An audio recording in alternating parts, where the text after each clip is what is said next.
Kamusta po kayo? Ako po si Cecilia Morales, 32 taong gulang. Kasalukuyan akong naninirahan dito sa Quezon City. 10 taon na ang nakalipas mula noong naranasan ko ang pinaka nakakatakot na bahagi ng buhay ko. Hanggang ngayon, kahit ilang taon na ang lumipas, hindi ko pa rin makalimutan ang mga nangyari. Noong pumunta ako sa isang maliit na baryo sa Catanduanes. Noong 2015, bagong guro pa lang ako noon, 22 taong gulang. Wala akong inatupag noon kundi makatulong sa mga estudyanteng nangangailangan. Kaya nang sabihin sa akin na may bakanting posisyon sa sitio San Roque, hindi na ako nagdalawang isip. Baryo man at liblib, ang nasa isip ko noon ay simpleng pamumuhay, sariwang hangin at katahimikan. Pero ang hindi ko alam, hindi pala lahat ng tahimik ay payapa. Noong pumunta ako sa sitio San Roque, sinalubong ko ng mga ngiti ng mga bata pati ng kanilang mga magulang. Masaya sila na may bagong guro. At syempre, masaya din ako. Ang problema ko nga lang noon, walang matutuluyan na maayos na bahay. Ang mga boarding house ay puno. Ang mga bahay naman ng ibang guro malayo at hindi praktikal na tirahan kung gusto mong hindi malate sa klase. Buti na lang at lumapit si Kapitan Raul. Nag-alok siya ng solusyon. Mayroon daw isang lumang bahay sa dulo ng sitio. Matagal nang walang nakatira pero malinis naman daw. Sa isip ko ayos na yon, kaysa maglakad ako ng 1 oras araw-araw. Noong una kong makita ang bahay, medyo nag-alinlangan din ako. Maliit lang siya, isang palapag, yari sa kahoy. May lumang bubong na tila ilang bagyo na ang dinaanan. May bakod na halos gumuho na at mga damong halos lumampas na sa tuhod. Pero sabi ko sa sarili ko, praktikal lang kailangan ko, hindi magandang bahay. Tsaka sabi ko pa noon, baka maganda pa nga yung matulog na malayo sa ingay ng syudad. Kaya nilinis ko ang loob ng bahay, inayos ang kama, at sinigurado kong walang butas ang bubong para pasukin ng ulan. Ang hindi ko lang maipaliwanag, unang gabi pa lang sa bahay na yun, ay may nararamdaman na akong kakaiba. Habang nagpapahinga ako, may narinig akong kakaibang tunog. Tunog ng may hinang hakbang na parabang may naglalakad sa labas. Binaliwala ko yun. Baka kako hayop lang. Sa probinsya na yun kasi normal lang yung mga naglalakad na manok o aso sa paligid. Pero nang may marinig akong kaluskos na tila may kumakayod sa dingding, doon ako natigilan. Hindi ako agad bumangon. Baka guni-guni lang. Pero nang tumagal, naramdaman ko na ang malamig na hangin sa loob ng bahay. Kahit sarado naman ang mga bintana. Pero nung una, hindi ko pa rin lubusang pinansin. Baka kako pagod lang ako. Kaya pinilit kong matulog kahit kabadong-kabado ako. Kinabukasan, nagtanong ako sa isang tindera kung may kwento pa tungkol sa bahay na yun. Ngumiti lang siya, yung tipong ngiting may alam siya pero ayaw magsalita. Sabi niya wala naman daw, basta mag-ingat lang ako palagi. Hindi ko alam kung dapat akong makalma doon o dapat pang mas matakot. Lumipas ang ilang araw, hindi pa rin nawawala yung mga kakaibang nangyayari sa loob ng bahay. Tuwing gabi, may mga kakaibang tunog na galing sa kisame. Minsan, may maririnig akong lagaslas ng papel kahit wala namang hangin. Ang mas malala, may mga pagkakataon na biglang magbubukas ang pinto kahit nakasarado. Noong mga unang araw, hindi ko talaga lubos na pinapansin. Hindi naman ako yung tipong taong matatakotin eh. At hindi ako naniniwala sa mga kababalaghan. Hanggang dumating yung isang gabi na yun. Habang nagbabasa ako ng lesson plan, naramdaman ko na may malamig na hangin na dumaan sa likuran ko. Kasabay nun ay biglang bumagsak ang kurtina dun sa sala. Napatayo ako noon. Hinanap ko kung saan nanggaling yung hangin. Pero lahat ng bintana ay nakasara. Sinubukan kong wag pansinin ulit. Kahit noong mga pagkakataon na yun di ko na maiwasang kabahan at matakot. Nagpakabisi na lang ako sa trabaho para hindi ko na masyado maisip yung mga nangyayari. Lumipas ang 1 linggo at hindi na ako makatulog ng maayos. Tuwing hihiga ako sa kama, doon nagsisimula ang mga tunog. Mga yabag, tsaka mahihinang kaluskos. Hindi siya malakas pero sapat na para maisip mo palagi. Sa sobrang pagod at takot ko, doon na nagsimulang pumasok sa isip ko, ano bang meron sa bahay na to? Sa totoo lang, inisip kong umalis na lang noong mga panahon na yon. Pero saan naman ako pupunta? Ang hirap maghanap ng tirahan sa probinsya na yon. At ayoko namang umuwi na lang basta. Sayang yung oportunidad at experience na makukuha ko sa pagtuturo sa probinsya na yon. Kaya sa kabila ng kaba ay kinagat ko na lang ang takot. Masasanay din ako sa bahay na yon, naisip ko. Yun ang paulit-ulit kong sinasabi sa bawat gabing lumilipas. Dumating ang 2 linggo sa pagtira ko sa bahay na yun sa dulo ng sitio. Pero sa halip na masanay, parang mas lalo pang lumalala ang mga nangyayari sa loob ng bahay. Sa bawat gabi na dumadaan, tila palapit ng palapit ang mga hindi maipaliwanag na pangyayari. Noong una, mga yabag lang, mga malamig na hangin, at mga tunog na maririnig mo sa malayo. Pero dumating sa punto na tila hindi na sapat sa kanila ang magparamdam lang. Para bang gusto na nilang magpakita sa akin. Biyernes ng gabi. Alam kong dapat ay masaya ako dahil wala akong klase kinabukasan. Pero doon nangyari ang hindi ko makakalimutan sa buhay ko. Habang naguhugas ako ng pinggan sa may lababo, nagsimula ang lahat sa isang simpleng ingay. Nang mahulog ang isang lumang baso mula dun sa lamesa. Gumulong ito papunta sa paanan ko. Walang hangin. Hindi ko na alam kung dapat ba akong umalis na noon dahil iba na ang kabang nararamdaman ko sa puntong yun. Pero imbis na magpadala sa takot, naglakas loob akong mag-ikot dun sa bahay. Dahan-dahan ako naglakad. Ang bawat hakbang ko sa sahig na kahoy, lumilikha ng maliliit na ingay mula dun sa tunog ng kahoy. Pero tuwing hihinto ako sa paghakbang, parang may naririnig akong pangalawang yabag na tumitigil din sa likuran ko. Hanggang sa noong nasa sala na ako, sa gilid ng paningin ko dun sa may banyo, may anino akong nasilayan. Aninong hindi ko mawari kung gawa lang ba ng liwanag o may nakatayo na talaga doon. Dumiretso ako sa kusina, tahimik. Sa paglingon ko sa bintana, nakita kong nakabukas ito. Sigurado kong sinara ko yun kanina. Marahan kong sinara ulit ang bintana at pagharap ko, may nakita akong dumaan isang anino doon sa sala. Napalunok ako. Hindi ko na alam kung ano ang mas nakakatakot, ang hindi makita o ang malaman kung anong meron sa loob ng bahay na yon. Pero nagpasya ako. Hindi na pwedeng puro takot lang.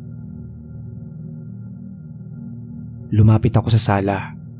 Sa isang sulok, may isang lumang aparador na puno ng alikabok.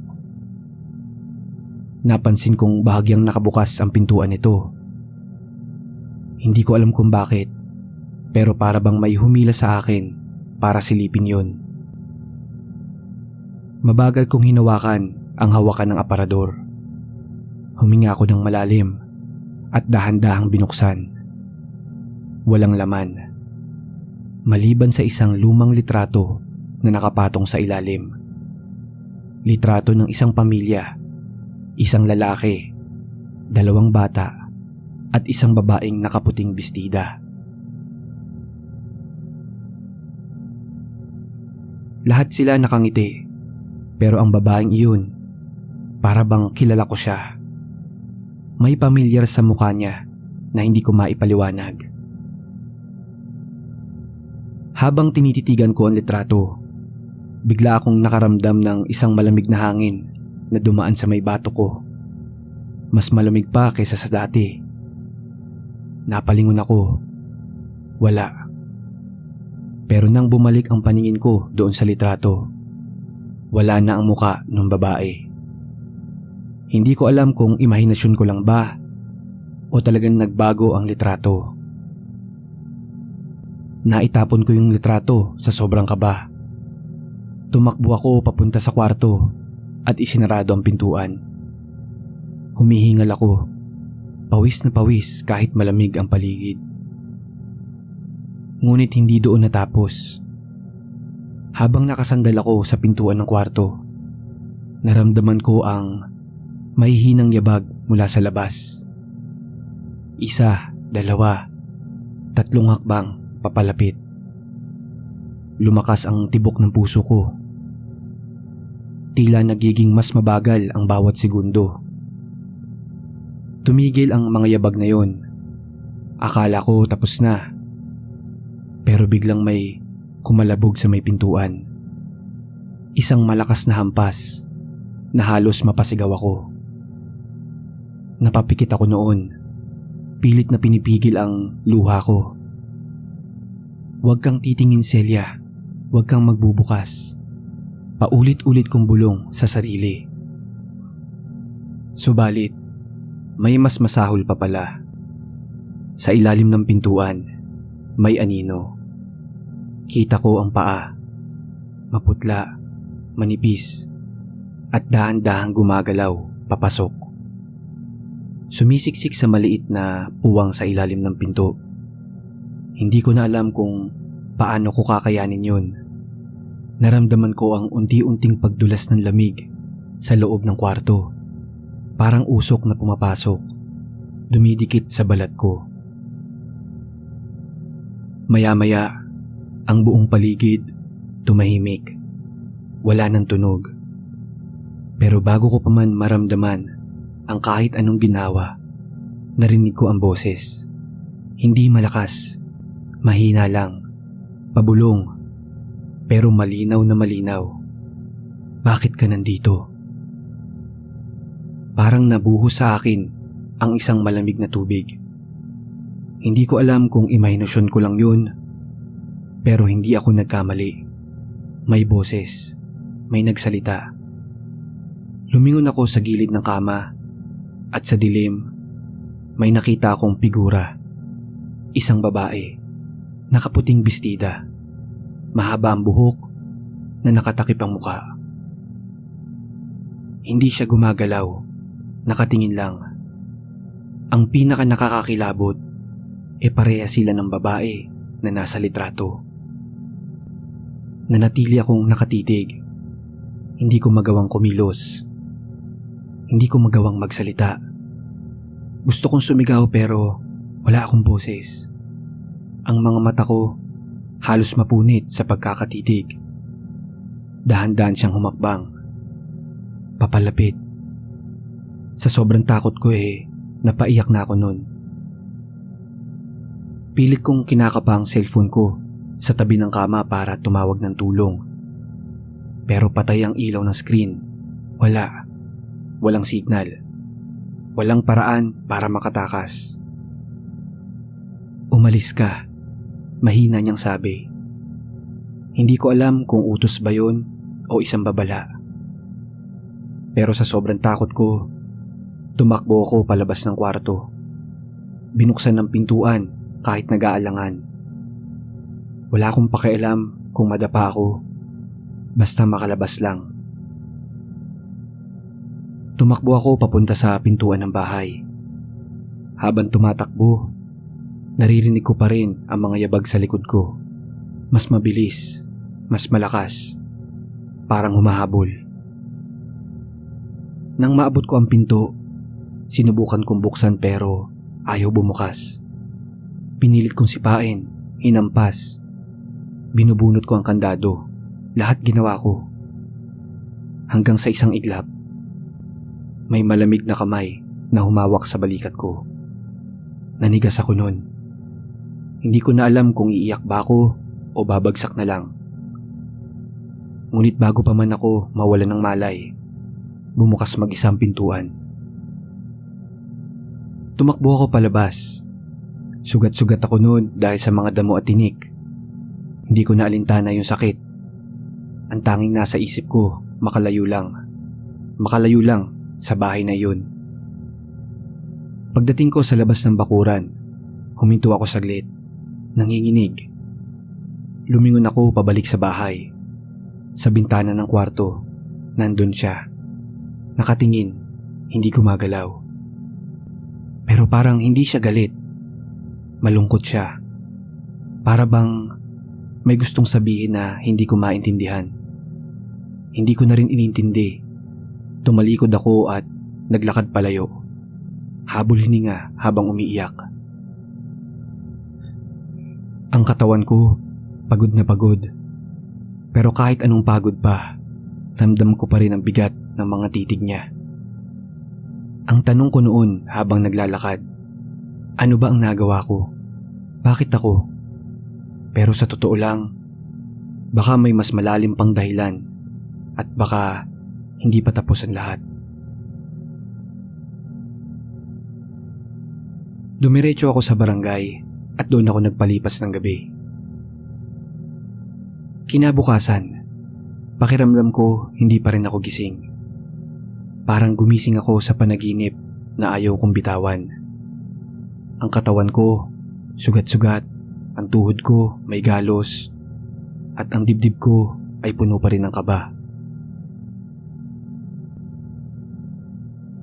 Habang naglalakad ako pa uwi, galing sa barangay, iniisip ko pa rin, ano ba talaga yun? Totoo ba yung nakita ko?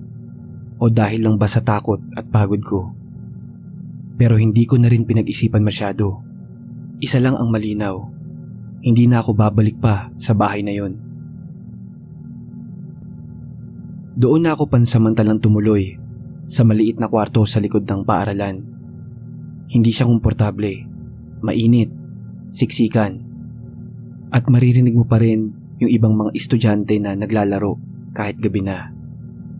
Pero alam mo, mas pinili ko pa yun kaysa sa malamig na bahay na iniwan ko. Kahit papaano, mas tahimik ang mga gabi ko doon. Wala nang naglalakad sa bubong, wala nang bintanang biglang bumubukas, at higit sa lahat, wala na yung mga matang sumusunod sa bawat galaw ko. Ilang araw matapos ang insidente, naisip kong alamin kung may nakakaalam ng kwento tungkol sa bahay na yun. Sa totoo lang, nagtataka ako bakit nila iniiwasan ng mga tao pag-usapan yun. Hanggang sa isang araw, naglakas loob akong tanungin si Aling Rosa, isa sa pinakamatagal ng naninirahan sa Sitio San Roque. Habang umiinom kami ng salabat sa maliit na kubo, mabigat ang tinig niya nang magsimula siyang magsalita. Alam mo iha, bago ka pa dumating dito, may pamilya na dating nakatira sa bahay na yon. Banggit ni Aling Rosa. Pinakinggan ko siya habang ang mga kamay ko'y nakahawak sa tasa. Pinipilit kong pakalmahin yung sarili ko. Tinuloy niya ang kwento. Isang gabi, may nangyaring sunog. Sabi nila, aksidente daw. Lahat ng nasa loob ay natagpuan, maliban sa ina ng pamilya. Ang sabi ng mga matatanda, hindi siya nakalabas. Pero ang nakakapagtaka, hindi rin nila nahanap ang katawan niya. Napabuntong hininga ko. Kaya pala, ang babaeng nakita ko, yung babaeng may mahabang buhok at puting damit, baka siya nga yun. Hindi ko maiwasang makaramdam ng lungkot. Hindi na siguro siya galit. Siguro, naghahanap lang siya. Naghahanap ng sagot o baka hustisya.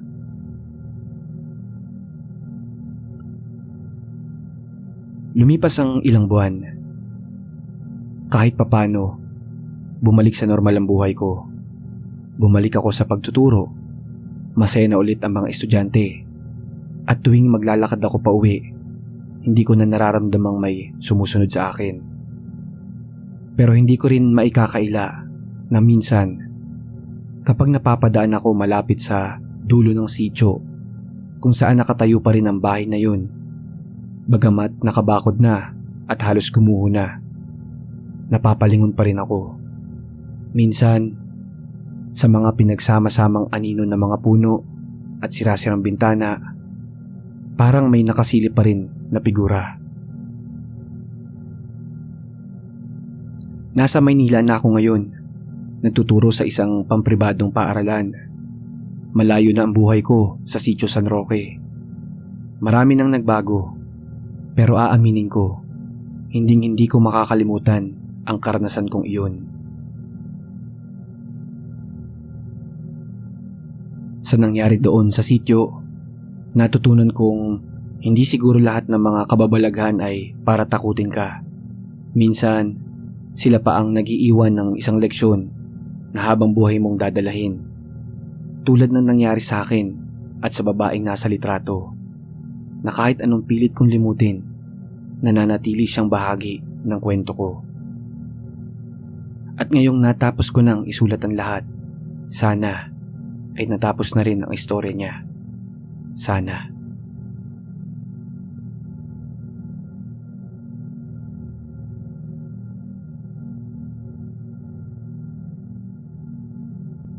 Tawagin niyo na lang akong Tomas. Nakatira ako ngayon dito sa Dasmariñas, Cavite. Pero lumaki ako sa isang barangay sa Tiaong, Quezon. Marami na akong napagdaanan sa buhay. Pero may isang karanasan ako noong kabataan na hindi ko kailanman malilimutan. Isang gabing hanggang ngayon ay malinaw ko pa ring naaalala. Noong bata pa ako, napakasimple lang ng buhay dun sa baryo namin. Gigising sa madaling araw, diretso sa bukid para tumulong sa pag-aararo at pag-aalaga ng mga pananim. Ang mga matatanda ay abala sa pagsasaka. Kaming mga bata, kahit paano ay tinuturuan na ring tumulong. Sa hapon, madalas kaming maglaro sa pilapil. Nagtatakbuhan kami sa gitna ng palayan at minsan nanguhuli ng gagamba. Walang telebisyon at walang radyo sa karamihan ng mga bahay doon. Kwento lang ng matatanda ang madalas naming kasiyahan tuwing gabi. At isa sa mga madalas nilang pag-usapan ay ang lumang puno ng akasya sa gitna ng palayan. Napakatanda na ng punong yun. Kahit noon sinasabi ng matatanda na mas matanda pa daw sa kanila ang puno ng akasya na yun.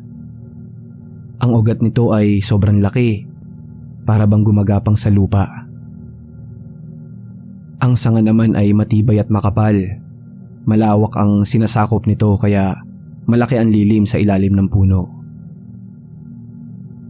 Sabi ng mga matatanda, may bantay daw ang punong iyon, isang kapre. Sa baryo namin ay hindi na bago ang mga kwentong katulad nito. Mga engkanto, diwata, tikbalang, at iba-iba pa. Pero ang kapre sa punong akasya ang pinakasikat sa mga kwentong yon. May ilan daw na nakakita na sa kanya. Isang dambuhalang nilalang na napakaitim. May matatalim na mata na nagliliyab sa dilim. At laging may dalang tabako na hindi nauubos. Sabi nila, hindi siya basta nangaapi ng tao. Pero kapag ginambala mo siya o tinawid mo ang kanyang teritoryo ng walang paggalang, may mararamdaman kang hindi mo malilimutan. Noon, hindi ko pinaniniwalaan ng mga kwentong yon. Para sa akin gawa-gawa lang ito ng mga matatanda para pigilan kami mga bata na magpagabi sa bukid. Hanggang dumating ang isang gabi na hindi ko malilimutan sa buong buhay ko. Panahon yun ng anihan at abala ang buong baryo sa pag-aani at pag-iimbak ng mga palay. Sa ganitong panahon, kadalasan ay umaabot hanggang gabi ang trabaho sa bukid. Isang araw, inutusan ako ng tatay kong dalhin ng isang sako ng bigas kay Mang Lando, isang matandang magsasaka na nakatira sa dulo ng baryo. Madilim na noon at bagamat may mas mahabang daan na mas ligtas, naisip kong dumaan sa Pilapil, yung malapit sa Akasya para makatipid sa oras. Dala ko noon ang isang lumang flashlight habang naglalakad sa may mga pilapil.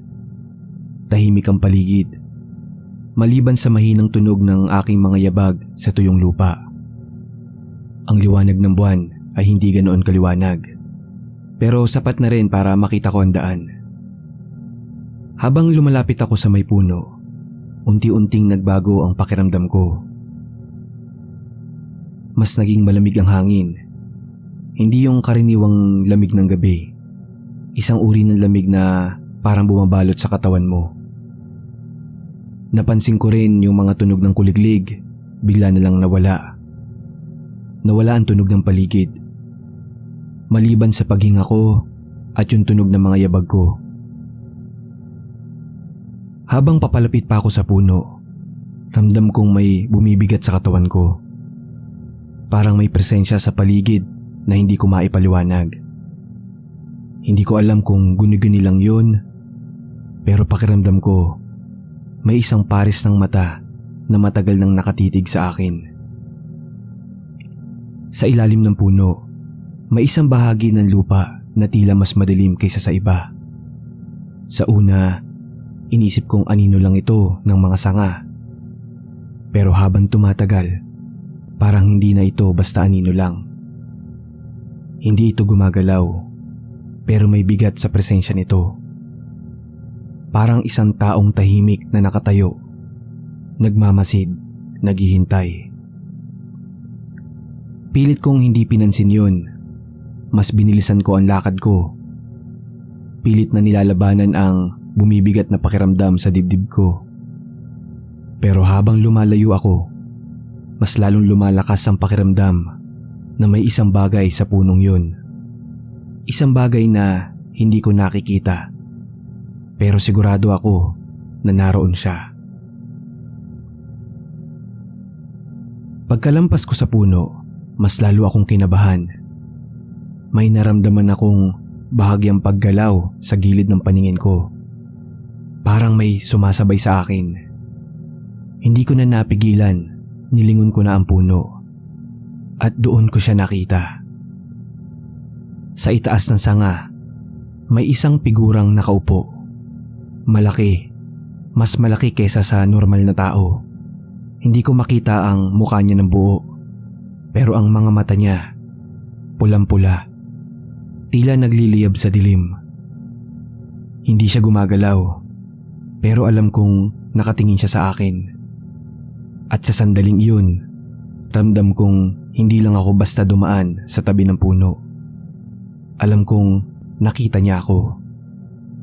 At ang mas masama pa, alam kong hindi niya ako basta-basta papalampasin.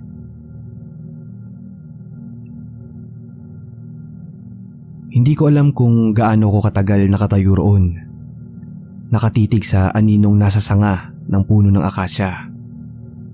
Ang katawan ko ay hindi makagalaw.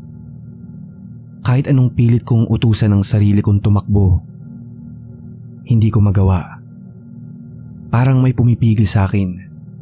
Isang hindi nakikitang puwersa na humihigpit sa dibdib ko. Unti-unti itong kumakapit sa mga paa ko. na para bang gusto akong hilahin pabalik sa ilalim ng mga puno. Pakiramdam ko, hindi lang ako basta nakatingin sa kanya. Siya rin ay matagal na akong pinagmamasdan. Ang mga mata niya ang unang bagay na tumago sa aking isipan. Pulang-pula, parang baga na nag-aapoy. Hindi ordinaryong liwanag, hindi basta silaw mula sa lampara. Ito ay isang uri ng tingin na parang sumisipsip sa'yo. Bumabalot, nagpaparamdam sa'yo na wala kang takas. Sa puntong iyon, biglang may umalingasaw na malakas na amoy. Amoy ng nasusunog na dahon. Parang sigarilyo na humahalo sa malamig na hangin. Alam kong hindi ako nag-iisa sa gabing yun. Gusto kong isigaw ang pangalan ni Mang Lando kahit malayo pa ang bahay niya. Gusto kong tumakbo kahit madilim at maputik ang mga pilapil. Pero anong ginawa ko? Wala. Nanatili akong nakatayo, nanlalamig, nanginginig. Parang isang batang hindi makagalaw sa ilalim ng titig ng isang bagay na hindi dapat makita. At doon ko narinig ang tunog na hindi ko makakalimutan kailanman. Isang mabagal, malalim na boses, mabigat na halakhak. Sa una, mahina lang. Parang tunog ng isang matandang pagod na napapangiti sa sarili niyang kwento. Pero habang lumalakas, naging mas malinaw. Mabigat ang tunog niya na may bahid ng panunuya. Parang natutuwa siya na natatakot ako. Isang tawa na hindi nagpapahayag ng kasayahan, kundi nagpaparamdam sa kanyang presensya. Pakiramdam ko pinaglalaruan niya ako. Sa sobrang takot ko, napaatras ako ng bahagya. Pero sa mismong sandaling iyon, parang lalo akong naipit. Ang paligid ko ay hindi na normal. Ang hangin ay parang pumapaligid sa akin. Umiikot, humihigpit. Mas lumamig pa ang paligid na para bang dahan-dahang sinisipsip ng nilalang na iyon ang init ng gabi. Alam kong kailangan ko ng tumakbo, pero hindi pa ako nakakalayo nang maramdaman kong parang may dumaan sa likod ko. Isang anino, isang mabigat na presensya ang dumaan sa likuran ko. Parang isang bagay na hindi nakikita pero alam kong naroon. Tumayo ang buhok ko sa batok at ang pawis ko ay biglang bumuhos para bang tubig. Napatingin ako sa lupa. Doon ko nakita ang mga bakas. Hindi ito bakas ng paa ng tao. Malalalim. Halos kasing laki ng bakas ng kalabaw. Pero may mahahabang daliri na nakadiin sa putik. Hindi lang isa, kundi napakarami. Parang may mabibigat na paa na dumaan sa mismong likuran ko. Sa puntong yun, hindi na ako naghintay ng kahit ano pang mangyayari.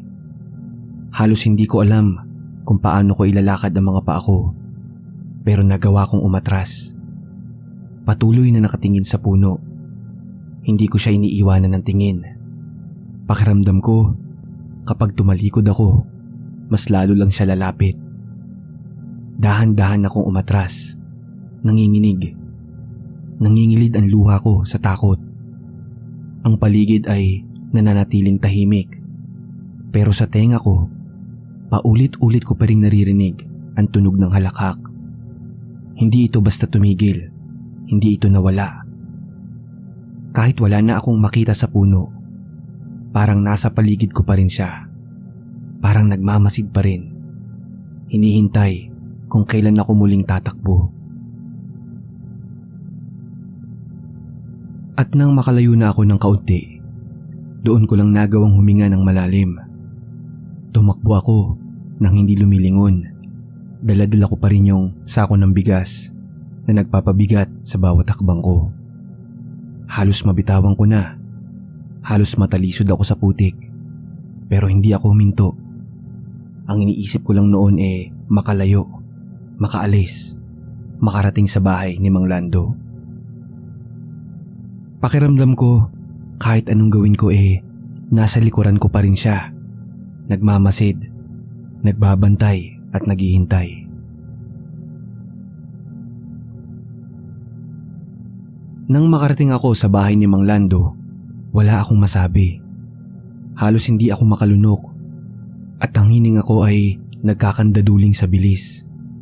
Hindi siya nagtanong kung ano nangyari. Tinignan niya lang ako at sa mga mata niya, alam kong hindi lang ako ang unang nakaranas nun. Alam kong alam niya kung ano ang nakita ko. Pag uwi ko, sinamahan ako ni Mang Lando pauwi ng bahay.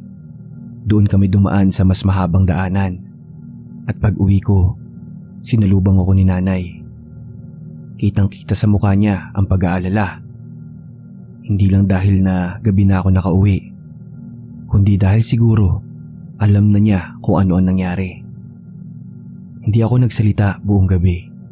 Hindi ako natulog. Hindi ko kayang ipikit ang mga mata ko noon. Dahil sa tuwing gagawin ko yun, ang tanging bumabalik sa isipan ko ay ang mga pulang matang yun. Pati yung halakhak na kahit wala na ako sa ilalim ng puno, patuloy pa rin bumabalot sa akin. Kinabukasan, dinala ako ng aking magulang sa isang matanda sa baryo. Hindi ko alam kung bakit at nung naroon na kami, may ginawa silang kakaibang bagay. Nilagyan ako ng langis sa noo at napansin ko na may kandila at isang mangkok ng tubig. At doon nakita ko ang pormang lumitaw sa tubig. Isang anino ng isang lalaking nakaupo, nakangisi. Sabi ng matanda, may sumunod daw sa akin mula sa puno. At kung gusto ko daw matapos yun, kailangan kong bumalik sa ilalim ng puno ng akasya. Kailangan kong humingi ng tawad.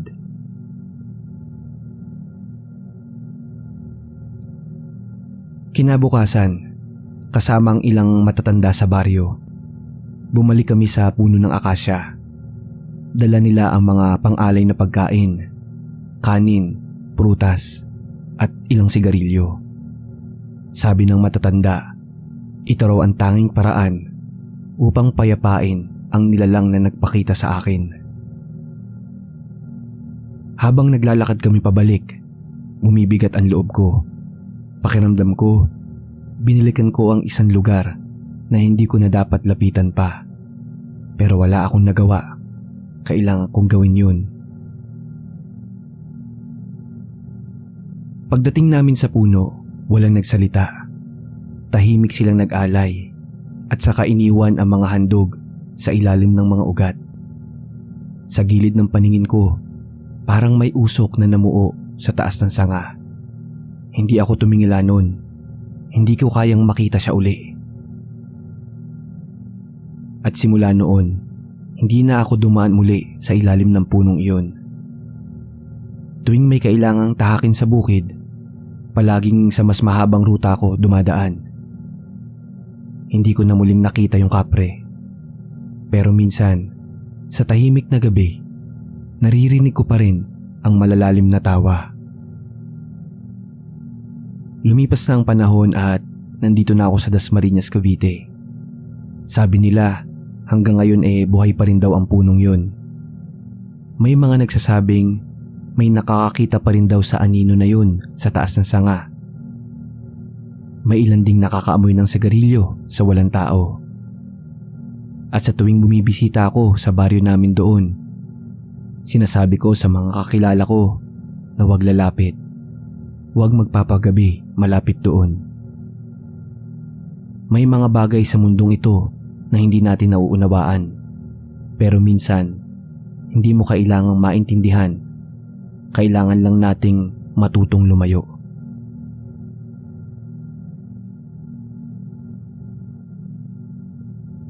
Kamusta po? Ako po si Efren Gutierrez, 58 taong gulang at kasalukuyang naninirahan dito sa Cavite. Marami na akong pinagdaanan sa buhay, ngunit may mga ilang alaala na talagang hindi na mabubura kahit anong pilit kong kalimutan. Tulad ng karanasang ibabahagi ko ngayon. Nangyari ito nung binata pa ako, mga taong 1993. Panahong wala akong iniisip kundi makatulong lang sa bahay. Simple lang ang buhay sa Sitio Santa Elena. Gising ng maaga, trabaho sa bukid, tapos punta sa gubat kung may kailangan ng panggatong. Ganun lang. Wala naman talagang kakaiba. Pero syempre, hindi nawawala sa baryong probinsya ang istoryang kababalaghan. Lalo na yung tungkol dun sa gubat ng lipa na malapit sa amin. Sabi ng mga matatanda wag na wag daw pupunta doon at magpagabi. Kesyo raw may mga nilalang na nagbabantay. Alam mo naman ang mga kwento ng matatanda. Nakakakilabot kung iisipin mo. Pero noon tinatawanan ko lang yun. Sabi ko pa nga sa sarili ko, baka para lang yan sa mga bata para takutin sila. Kaya nang utusan ako ng nanay ko na kumuha ng dagdag na panggatong para sa pista, kahit palubog ng araw sige lang ako. Agad kong kinuwang itak at isang sako. Inisip ko noon, sandali lang naman to, tapos uuwi rin ako agad. Dumiretso na ako dun sa gubat ng lipa. Walang dalawang isip. Ang nais ko lang talaga ay makakuha ng panggatong. Habang naglalakad ako papunta sa gubat, ramdam ko pa yung init ng hapon sa balat ko. Hindi naman ganun kainit, pero sapat na para pagpawisan. Ang damuhan sa gilid ng daan kumikiskis sa binti ko. Sa totoo lang, noong una, wala akong nararamdamang kakaiba doon. Normal lang lahat. Tunog ng kuliglig, tunog ng ibon, yung mga tunog na karaniwan sa probinsya. Pero habang papalipit ako sa bungad ng gubat, parang biglang nagbago. Yung mga tunog ng kuliglig na kanina ay maingay, bigla na lang nawala. Tipong bigla na lang tumahimik. Tapos yung hangin na kaninang presko, parang biglang lumamig nang matuntun ko yung bungad ng gubat.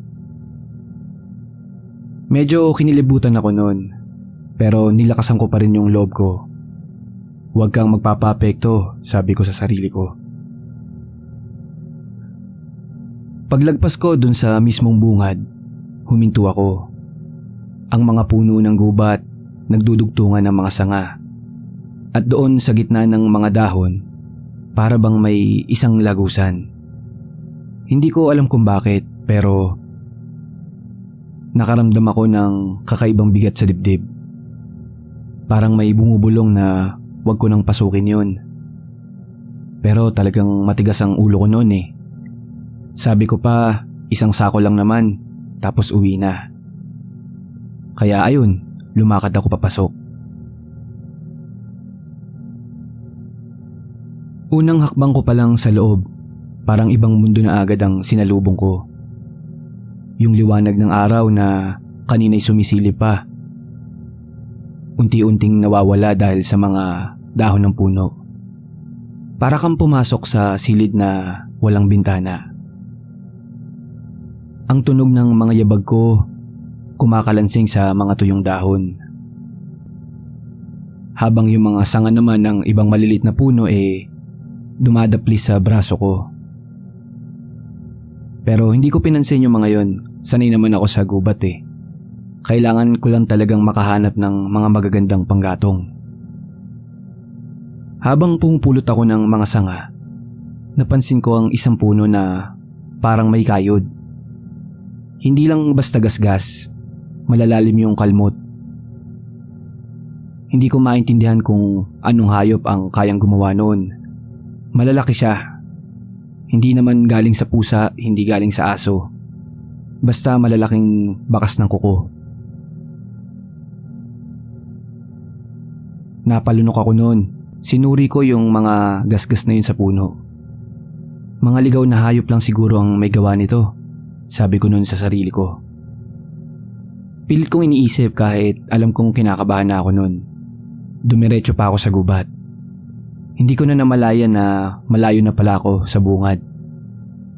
Alam mo yung pakiramdam na kahit saan ka lumingon pare-pareho ang nakikita mo. Puro puno, puro anino ng mga dahon, parang paikot-ikot lang. Ang masama pa, yung hangin na kaninang dumadaan-daan lang sa balikat ko, parang yumayakap na sa buong katawan ko. Malamig at mabigat. Hindi na biro ang kabang naramdaman ko noon.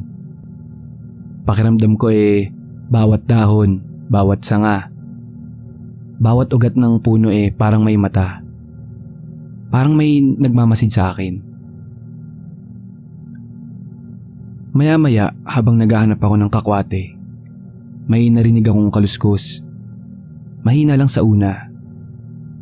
Nilalabanan ko pa yung pagkatakot. Sinasabi ko sa sarili ko na mga ligaw na hayop lang yon. Pero nang ulitin yung tunog, mas lumapit na. Pati yung mga ugad sa paligid parang gumagalaw. Alam mo yung tipong gusto mo nang sumigaw na tama na. Pero nanigas ako at hindi nakagalaw. Ganun na nangyari sa akin. Nang lumingon ako, wala naman akong nakita. Pero yung mga balahibo ko sa batok nakatindig na. Yung mga kamay ko medyo nanginginig na habang hawak yung itak. Pinilit kong maglakad palayo. Pero habang naglalakad ako, mas lalo kong narinig yung kaluskos na tila sumusunod sa akin. Hindi na ako nagpakipot pa. Binilisan ko na yung bawat hakbang ko. Pero habang bumibilis, ganoon din ang ingay sa likod ko. Parang sumasabay sa ritmo ng bawat hakbang ko. Hanggang sa mapansin ko na yung lupa na tinatapakan ko, basa na. Hindi putik hindi tubig. Amoy kalawang, amoy dugo. Hindi ko na tinignan pa. Mas binilisan ko pa yung lakad ko. Sa kasamaang palad, sumabit ang mga paa ko sa isang ugat. Nadapa ako noon. At doon napatingin ako sa ilalim ng isang puno. Nakita ko ang mga bakas ng paa. Malalaki, malalalim at sariwa pa. Kakalabas lang ng nilalang na yun mula roon. Hindi ko alam kung anong klaseng lakas ang nagbangon sa akin. Pero tumayo ako at basta na lang akong tumakbo para makalayo lang. Pero ito pa ang mas nakakatakot na nangyari. Hindi ko na makita ang pinanggalingan ko. Paikot-ikot lang ako sa loob ng gubat ng lipa. Lahat ng puno magkakamuka. Lahat ng dinaraanan ko parang nagbabalik lang sa iisang lugar. Parang nilalaro ako ng gubat. Naramdaman ko yung bigat ng paligid. Parang hinahawakan na ako ng mismong hangin para pigilan. Lumingon ako sa gilid at may nakita akong isang anino. Hindi ko maipaliwanag kung tao yun o hayop. Pero malinaw pa rin sa alaala ko. Ang dalawang mata niya kumikislap. Doon ako napahinto. Hindi ko na alam kung saan ako tatakbo. Parang bitag ang buong paligid. Huminga ako ng malalim pero sa loob-loob ko, ang tanong ko lang noon bakit ba ako pumasok pa rito? At sa gitna ng lahat ng iyon, isang bagay lang ang malinaw. Hindi pa tapos ang gabi. Hindi pa tapos. Ang mas masahol pala ay darating pa. Akala ko noong una, kaya ko pang magpakatatag. Pero habang lumalalim ako sa gubat, nagsimulang mabura yung tapang na yun.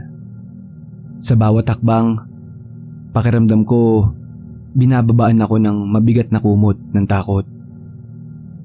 Ang hangin hindi na basta hangin lang. Parang may laman na.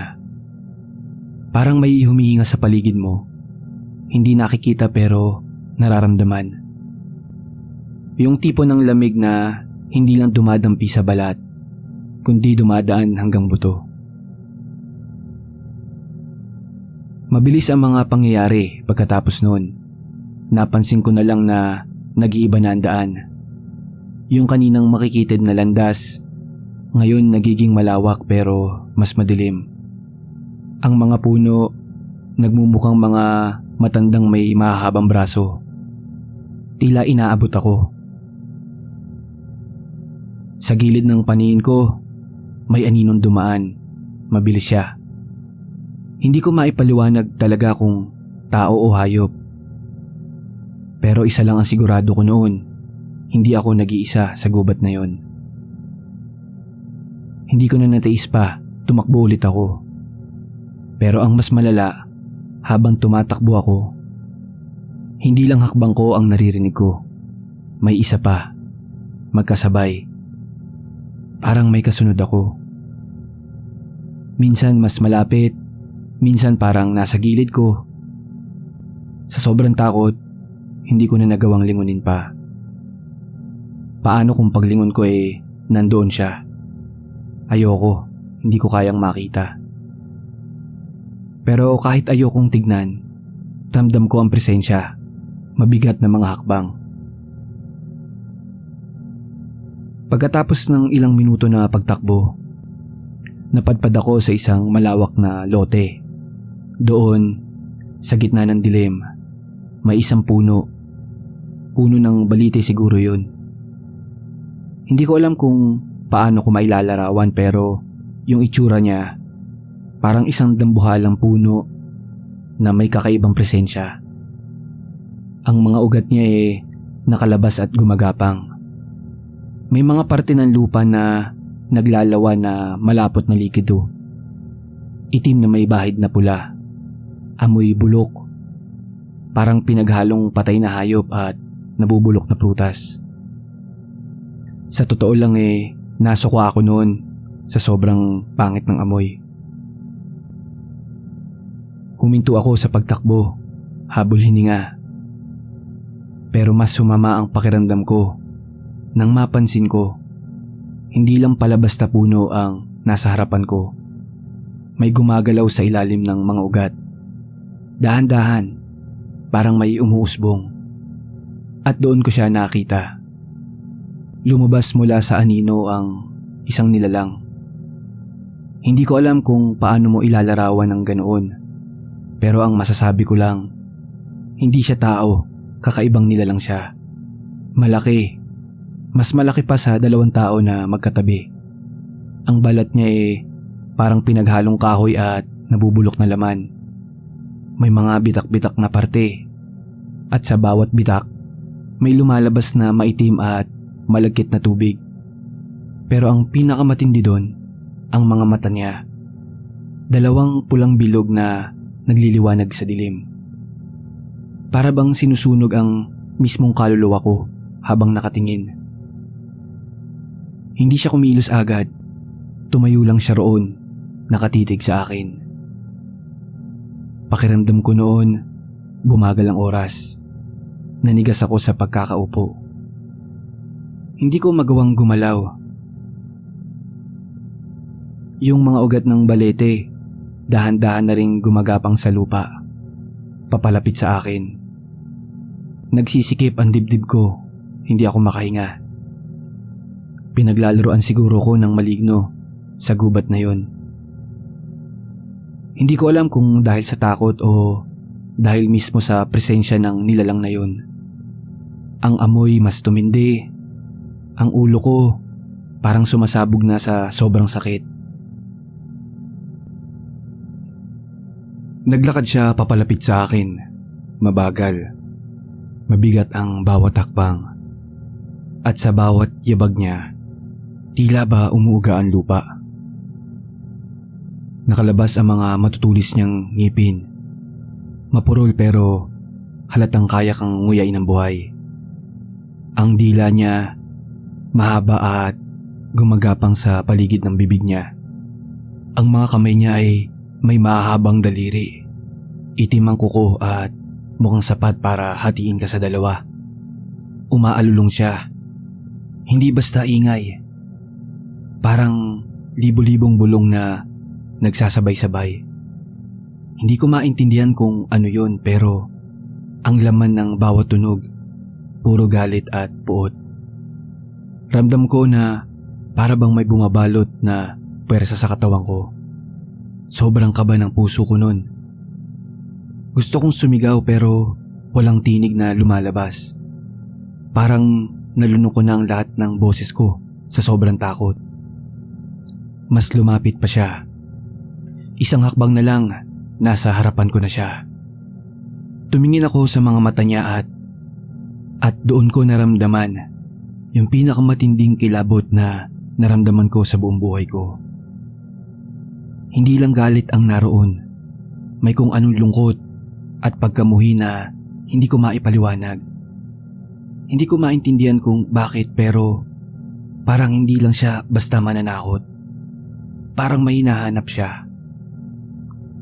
May pinanggagalingan ang nilalang na iyon. Pero sa oras na yun, wala na akong pakialam. Ang inisip ko lang paano ako makakalayo. Kinuha ko yung ita ko. Kahit alam kong walang silbi, tinutok ko pa rin sa kanya. Pero hindi niya pinansin. Isang malalim na alulong lang ang kumalabog sa buong paligid. At doon ay itinaas niya ang kamay niya. Mabagal. Akala ko tatapusin na niya ako pero bigla siyang huminto. Tumingin siya ulit sa akin at sa hindi ko inaasahang pagkakataon, naglaho ang mga anino sa paligid niya. Pero hindi yun kaginawahan. Mas nakakatakot. Kasi sa sunod na iglap, naramdaman ko ang malamig na hangin sa likod ko. Bumaling ako. Wala. Pero nang lumingon ulit ako sa harap, wala pa rin siya. Narinig ko na lang ang malalim na boses na tila dumaan sa buong katawan ko. Hindi ko alam kung iniisip ko lang ba yun o talagang nagmumula sa paligid. Pero isa lang ang malinaw. Pinaglalaruan ako ng gubat. Doon na ako bumigay. Tumakbo ako ng buong lakas. Hindi ko na inisip kung saan mapunta. Basta makalayo lang. Pero habang tumatakbo ako, naririnig ko pa rin ang mga hakbang sa likod ko. Mas mabilis na ngayon. Ang mga dahon, tila kumakapit sa damit ko. Ang mga ugat, sumasabit sa paa ko. Para bang hinihila ako pabalik. Nadapa ako noon. Tumama ang mukha ko sa putikan. Pero hindi ako tumigil. Tumayo ako. Wala na akong pakialam kahit puro gasgas na ang katawan ko. Makalabas lang ako, makalayo lang. Hanggang sa wakas, nakita ko ang liwanag ng baryo namin. Ang bungad ng gubat. Para akong bata noon na nakakita ng ina. Lahat ng lakas ko, binuhos ko na. Tumalon ako palabas. Pagbagsak ko sa dumuhan, habol hininga ako. Nilingin ko ang loob ng gubat. At sa pagitan ng mga puno, nakita ko siya. Yung mga mata niya, kumikisla pa rin. Tila ba sinasabing hindi pa tapos. Humiga ako doon sa damuhan. Basang-basa ng pawis, putik, at dugo mula sa mga sugat na natamo ko sa mga ugat. Pero higit sa lahat, punong-puno ng takot at kaba ang puso ko noon. Hindi ko alam kung kailan babagal ang pintig. Pero kahit nakalabas ako, bakit parang hindi pa rin ako ligtas? Hanggang ngayon, kahit anong pilit kong kalimutan, sa tuwing pipikit ako, parang nararamdaman ko pa rin yung nangyari sa akin noon. Hanggang ngayon, kahit anong pilit kong kalimutan, Pag naaalala ko yun parang sariwa pa rin ang lahat ng nangyari. Habang naglalakad ako pauwi mula sa gubat, para akong kaluluwang naglalakad, walang lakas. Basang-basa rin ang dugo, ang mukha ko, at puro gasgas na ang katawan ko. Bawat hakbang, tila kumakain ng natitira kong lakas. Pero ang isip ko, wala roon. Parang iisa lang ang tanong na paulit-ulit na tumatakbo sa isip ko. Ano yung nakita ko? Ang daan pauwi na dati kong kayang tapusin sa loob ng ilang minuto lang, parang inabot ng isang oras. Sa bawat lingon ko, pakiramdam ko may kasunod pa rin ako. Pero pilit kong inalis yun sa isipan. Tama na, tapos na. Pagkarating ko sa bahay, sinalubong ako ng ina ko. Hindi ko makakalimutan ang itsura niyang yun. Nag-aalala at nagtataka. Tinanong niya kung anong nangyari sa akin. Bakit ako sugatan at bakit ang tagal ko? Hindi agad ako nakapagsalita. Ang totoo paano mo nga ba naman ikikwento ang isang karanasang ni ikaw mismo hindi mo maintindihan? Naupo lang ako sa bangko, huminga ng malalim, at sinimulan kong ikwento ang lahat. Mula sa pagpasok ko sa gubat, hanggang sa pagkikita namin ng nilalang na iyon. Habang nagsasalita ako, ramdam ko pa rin ang lamig na bumalot sa akin noong mga oras na yon. Ang inay ko, nakikinig lang, hawak ang kanyang dibdib na tila hindi makapaniwala. Tapos binanggit niya ang luma naming kapitbahay, si Aling Marta. Isa siya sa pinakamatandang babae sa baryo namin. Sabi niya, baka raw may alam ito. Kinaumagahan, nagpunta kami kila Aling Marta. Si Aling Marta, kahit mahina na ang boses malinaw ang sinabi. Matagal na raw bantay ng kagubatan ang mga maligno doon. Hindi naman daw masama iyon, pero hindi din dapat ginagalit. Lahat daw ng lugar ay may tagapag-ingat, at kapag ang tao ay sumobra, kumukuha ang kalikasan ng pansin. Hindi daw ako sinaktan kasi may dahilan. Baka pinaalalahanan lang ako, sabi niya. Napaisip ako noon. Baka nga hindi galit ang mga maligno doon o ang gubat. Baka babala lang. Lumipas ang mga linggo, sinubukan kong ibalik sa normal ang buhay ko. Nagtrabaho ulit ako sa bukid. Tumulong sa mga kapitbahay. Naghanap ng ibang mapaglilibangan. Pero tuwing gabi, lalo na kung malamig ang hangin, bumabalik ang lahat ng alaala.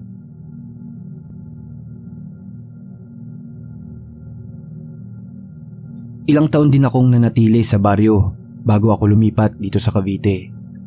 Akala ko kapag lumayo na ako may iwan ko na rin yung karanasan kong yun. At oo, sa una gumaan ang pakiramdam ko pero aaminin ko, hindi mo basta may iwan ng ganong karanasan. Minsan kahit simpleng kaluskus ng dahon, napapalingon pa rin ako. Pero ngayong mas matanda na ako, tinanggap ko na lang. Hindi na tulad ng dati ang takot ko. Ngayon mas naiintindihan ko. Hindi lahat ng hindi natin nakikita masama.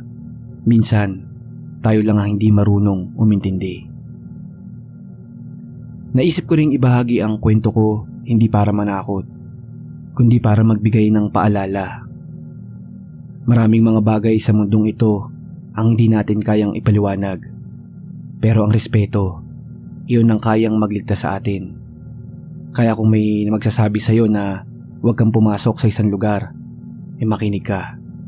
Hindi mo alam kung ano ang nasa loob nito.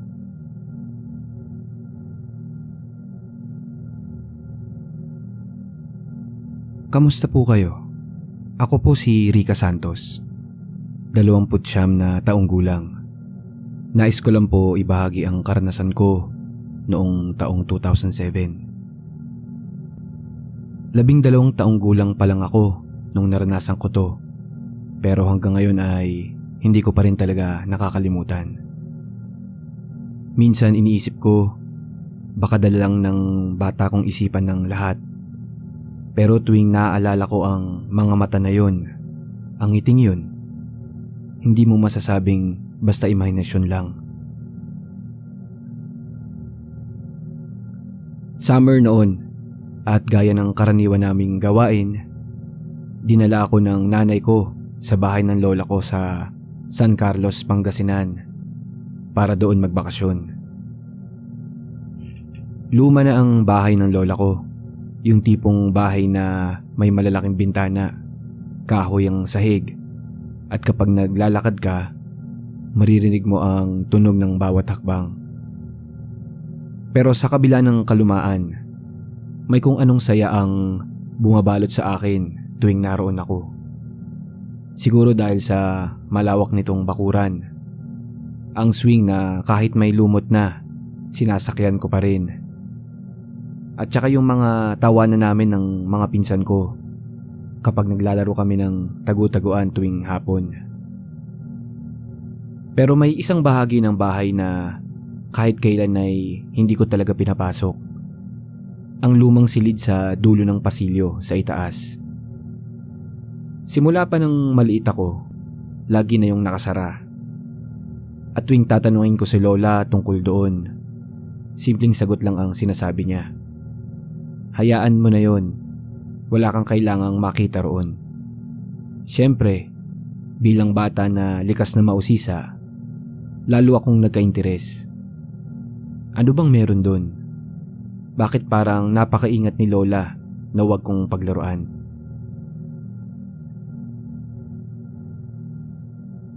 Sa unang ilang araw ng bakasyon, normal naman ang lahat. Umaga, nasa bakuran kami. Paghapon, naglalaro kami ng mga pinsang ko. Pero kapag dumarating ang gabi, doon ko nararamdaman ang kakaiba. Sa simula may hinang kaluskus lang sa taas ng bahay. Sabi ni Mama, daga lang yun. Pinaniwalaan ko naman. Pero nung pangatlong gabi, habang nanonood ako ng TV sa sala, may narinig akong may hinang yabag na dahan-dahang bumababa sa hagdan. Pigilang hininga ko noon. Tinignan ko si Lola na nasa kusina. Abala pa rin sa paghuhugas ng pinggan. Wala ba siyang naririnig o ako lang ba? Tanong ko sa sarili ko. Binaliwala ko na lang yung tunog at bumalik ako sa panonood.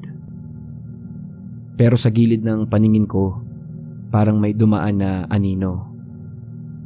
Napatingin ako sa direksyon ng lumang silid sa itaas. Sarado pa rin ang pintuan. Pero bakit parang may gumagalaw sa likod ng kurtina ng bintana roon? Nagkunwari akong walang nakita. Pero aaminin ko, kinilabutan na ako noon. Kinabukasan, naglakas loob akong tanungin si Lola habang kumakain kami ng almusal. Lola, bakit po laging nakasara yung silid sa itaas? Yun ang pagkakatanong ko. Tumingin siya sa akin, saglit na tumahimik. Sa kanya sinabing, hindi lahat ay dapat mong alamin, apo. Matapos nun hindi na ako nagtanong pa. Pero syempre, hindi na rin mapakali ang isipan ko. Dumating ang gabi ng Sabado. Ang gabi na hinding-hindi ko makakalimutan. Naiwan akong mag-isa sa sala dahil pumunta si Mama at Lola sa kapitbahay para makipagkwentuhan. Ako naman ayaw sumama. Tatakutin niyo na naman ako sa mga kwento niyo, sabi ko sa sarili ko noon. Habang nakaupo ako, biglang umihip ang malamig na hangin. Napalingon ako sa hagdan. Ang ilaw kumikislap-kislap. At sa hindi ko maintindihan na dahilan, bumukas ang pinto ng silid na yon sa itaas. Natigilan ako. Alam kong hindi ko dapat lapitan, pero para bang may humihila sa akin. Mabagal akong umakyat ng hagdan. Ang bawat yabag ko rinig ang tunog ng sahig. Hindi ko na alam kung ako lang ba o may ibang umaakyat kasabay ko. At pagdating ko sa itaas, nagulat akong sarado na ulit ang pintuan. Chinek ko yung doorknob at nakalak pa rin siya. Parang hindi naman bukas.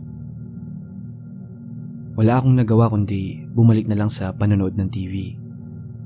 At paglingon ko pababa ng hagdan, parang may isang aninong dumaan ng napakabilis sa harapan ko. Nanlamig ang hangin na parang bumabalot sa bato ko. Wala na akong nagawa kundi tumakbo pababa ng hagdan, lumabas at hinanap ko sila lola.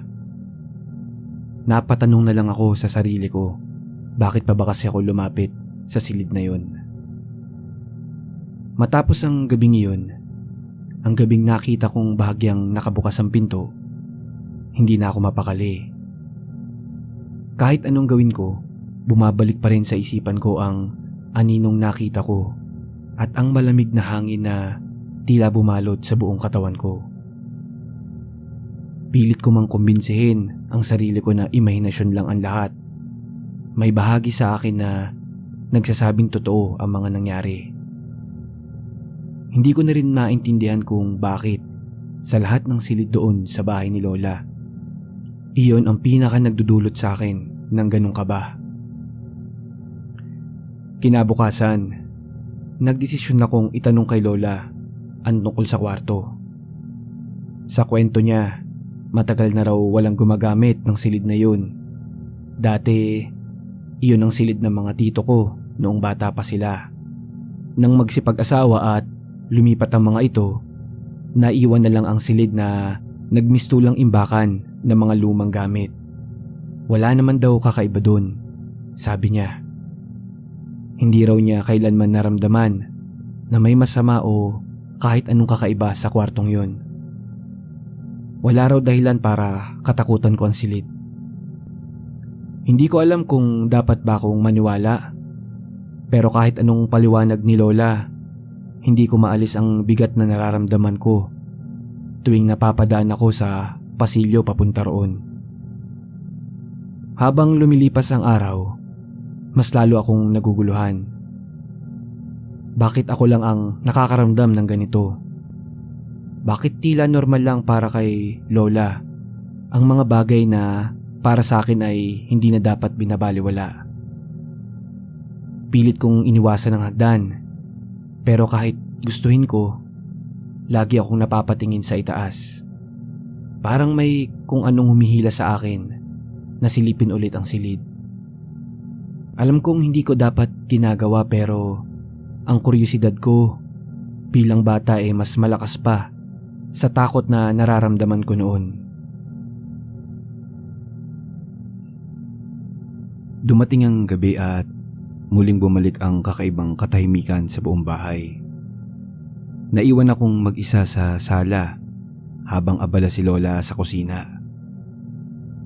Pilit kong iniintindi yung comics na hawak ko, pero wala akong maintindihan sa binabasa ko. Ang isip ko lumilipad sa kung saan-saan. Bumabalik sa mga nangyari kagabi. Hanggang sa maramdaman ko ulit ang malamig na hangin. Sa gitna ng katahimikan, nakarinig ulit ako ng yabag mula sa itaas. Parang ganun ulit, mahina sa simula. Pero habang tumatagal, mas lumalakas. Tila papalapit sa hagdan. Pinilit kong pigilan ang sarili ko na tumayo, pero bago ko pa man mapigilan tumayo na ang mga pako at dahan-dahang lumapit sa may hagdanan. Ramdam ko ang bawat pintig ng puso ko nun. Bawat hakbang ko palapit sa hagdan, tila may kasabay akong lumalakad. Hindi ko na alam kung Ako lang ba ang gumagalaw o meron talagang iba doon? Pagtingala ko, nakita kong bahagyang nakabukas ulit ang pintuan ng silid. Ang liwanag mula sa labas bahagyang sumisilip sa pagitan ng kortina. Sa harap ng pintuan, parang may aninong gumalaw. Nanlamig ang mga kamay ko. Pero kahit na nanginginig ako, hindi ko pa rin napigilang lapitan yon. Umakyat ako ng hagdan. Sa bawat hakbang ko, naririnig ang tunog ng sahig. At sa tuktok, naroon ang pinto. Malamig ang doorknob. Hinawakan ko yun, sabay hinga ng malalim. At dahan-dahan kong binuksan. Sumalubong sa akin ang amoy ng lumang kahoy at alikabok. Ang loob ng silid, puno ng mga kahon at mga sirang gamit. Sa sulok may lumang duyan na bahagyang gumagalaw. Pinilit kong isipin na gawa lang yun ng hangin, kahit sarado ang bintana. Lumapit ako. Mabagal ang bawat hakbang ko. Habang papalapit ako sa duyan, tila ba bumagal ang oras. Hanggang sa nakita ko siya. Isang maliit na figura na nakaupo sa may duyan. Hindi ko agad makilala ang anyo. Pero nang mas lumapit ako, doon ko napansin ang mga detalye. May maputlang balat na tila basang papel. Ang malaki at medyo deformed na ulo. At ang mga matang walang kulay puti. Itim lang na tila butas sa kawalan. Nakatingin siya diretso sa akin, hindi gumagalaw. Hanggang sa bigla siyang ngumiti. Isang ngiti na puno ng pangingilabot. Hindi ko alam kung bakit pero hindi ko nagawang tumakbo noon. Para akong napako sa kinatatayuan ko. Dahan-dahan siyang bumaba mula sa duyan. Ang mga kamay niya, mahahaba ang mga daliri. At ang mga kuko niya ay tila matutulis. Dahan-dahan siyang bumaba mula sa duyan. Ang mga kamay niya, mahahaba ang daliri. Gumapang siya papunta sa akin. Mabagal. Parang sinisigurado niyang nakikita ko ang bawat galaw niya. Ang hinga ko noon, bumilis ng bumilis. Ang lamig ay tila kumakapit sa buo kong katawan. Hindi ko na alam kung anong naramdaman ko pero parang takot, kaba at pagkahilo, halo-halo na. Sa huling segundo, bago ko tuluyang bumigay, nakuha ko ang lakas na umatras. Nakuha ko ang lakas na umatras at tumakbo palabas ng silid. Habang bumababa ako ng hagdan, nadapa ako noon. Ramdam ko ang hapdi at gasgas sa tuhod ko. Pero hindi ko na yun ininda. Tumayo ulit ako at tumakbo papunta sa sala. Sa gilid ng paningin ko, nakita kong nasa tuktok pa rin siya ng hagdan. Nakatingin, hindi na gumagalaw. Pero ang pinaka nakakakilabot doon, nakangiti pa rin siya. Pagkarating ko sa kusina, nadatna ko si Lola na nagluluto pa rin. At nang makita niya ako, agad niyang iniwan yung ginagawa niya at lumapit. Halata ang pag-aalala niya sa muka. Sabi niya, matagal na raw nakasara ang kwarto at hindi niya maintindihan kung bakit ako natatakot doon. Sa kwento niya wala raw siyang nararamdaman kahit kailan na kakaiba sa silid na yon. Anya baka raw dala lang ng pagod o init ng panahon. O baka bunga ng mga kwento ng kapitbahay na madalas ay puro takutan lang. Sinabi pa niyang ginagamit na lamang nila ang silid na yon para tambakan ng mga lumang gamit at hindi raw talaga ito pinapansin. Pero kahit anong paliwanag ang sabihin niya, hindi ko makakalimutan ang mga mata ng nilalang na yun. Ang tingin na parang sumusunod kahit nakatalikod ka na. Wala akong masabi kay Lola. Pumayag na lang akong umupo at uminom ng tubig. Pero kahit anong gawin ko, hindi ko kayang palamigin ang init ng kaba sa dibdib ko. Kinagabihan bago ako matulog, pilit kong iniisip na imahinasyon lang ang lahat. Siguro nga, tama si Lola, pagod lang ako. Siguro nga, ako lang ang nag-iisip ng masama. Pero habang nakahiga ako, hindi ko maiwasang mapatingin sa bintana ng kwarto ko.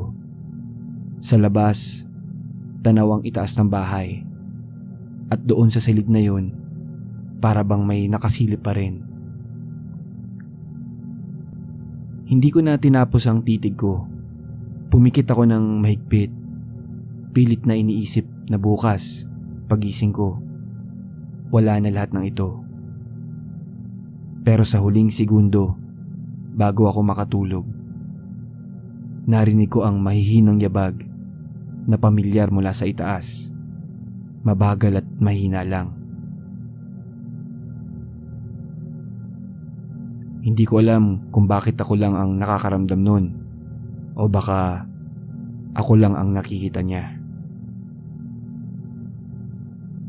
Matapos ang gabing yun, hindi ko na muling nilapitan ang lumang silid.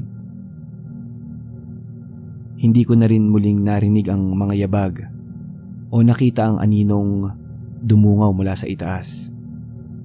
Pero nandun pa rin ang takot at alaala ng mga matang nakatitig sa akin. Sa tuwing bumabalik ako sa bahay ni Lola, hindi ko maiwasang mapatingin sa direksyon ng silid na yon kahit nakasara na. Parang ramdam ko pa rin ang presensya sa loob. Ngayong malaki na ako at lumipat na ng tira,